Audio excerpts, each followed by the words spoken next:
Section 217. Duty of officer to disclose official character. For the proper exercise of police authority, and any authorized person shall disclose the nature of authority being questioned at the time of exercise thereof and exhibit the corresponding written authority issued by commissioner. Section 218. Authority to required assistance and information. Any person exercising police authority may demand the assistance of and request information from the Philippine National Police, the PNP, the AFP, and other national law enforcement agencies when necessary to effect any search, seizure, or arrest. It shall be the duty of any police officer and other national law enforcers to give such lawful assistance. Section 219. Authority to enter properties, and any persons exercising police authority may enter at any time through and search any land, enclosure, warehouse, store, building, or structure not principally used as dwelling house. When a security personnel or any other employees lives in the warehouse, stores, or any building, structure, or enclosure that is used for storage of goods, it shall not be considered as a dwelling house for them. For the purpose of this act. Section 220. Authority to search a dwelling house. A dwelling house may be entered and searched only upon warrant issued by the judge of a competent court. The sworn application thereon showing probable cause and particular describing the place to be searched and the goods to be seized. Section 221. Authority to search vessels or aircrafts. And authority to search vessels and aircrafts and person or goods conveyed therein. Any person exercising police authority under this act may board, inspect, search, and examine a vessel or aircraft or any other container, trunk, package box, or envelope found on a board, and physically search and examine any person thereon in case of any probable violation of this act. The person exercising police authority may seize the goods, vessels, aircraft, or any part thereof.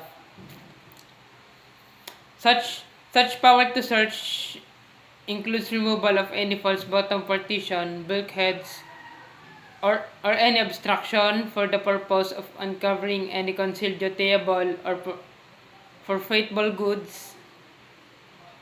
The proceeding herein authorized shall not be given rise any to claim for damage caused the goods, vessels, aircrafts unless there is gross negligence or abuse of authority in the exercise thereof. Section 222. Authority to search vessels or other carried persons and animals upon reasonable cause. Any person exercising police authority may open and examine any box, trunks, or envelope or other container for purposes of determining the presence of dutiable or any prohibited goods. This authority includes the search of receptacles used for the transport of human remains and dead animals. Such authority likewise includes the power to search and examine any vehicle or carrier, person, or animal suspected of unholding or conveying dutiable or prohibited goods. Section 223. Authority to search person arriving from foreign countries. Upon reasonable cause, travelers arriving from foreign countries may be subjected to search and detention by the customs officers. Also, the dignity of the person under search and detention shall be respected at all times. Female inspectors may be deployed for the examination and search a person of their own sex. Section 224. Power to inspect and to visit. The commissioner or any customs officer who is authorized in writing by the commissioner may demand evidence of payments of duties and taxes on imported goods openly for sale or in kept of storage. In the event that the interested party fails to produce such evidence within 15 days, the goods may be seized and subjected to forfeiture proceedings. Proceedings provided that during the proceedings, the interested parties shall be given the opportunity to prove or to show the source of the goods and the payment received for duties and taxes thereon. Provided that when the warrant of seizure has been issued, but subsequent documents presented evidencing proper payments are found to be authentic and in order.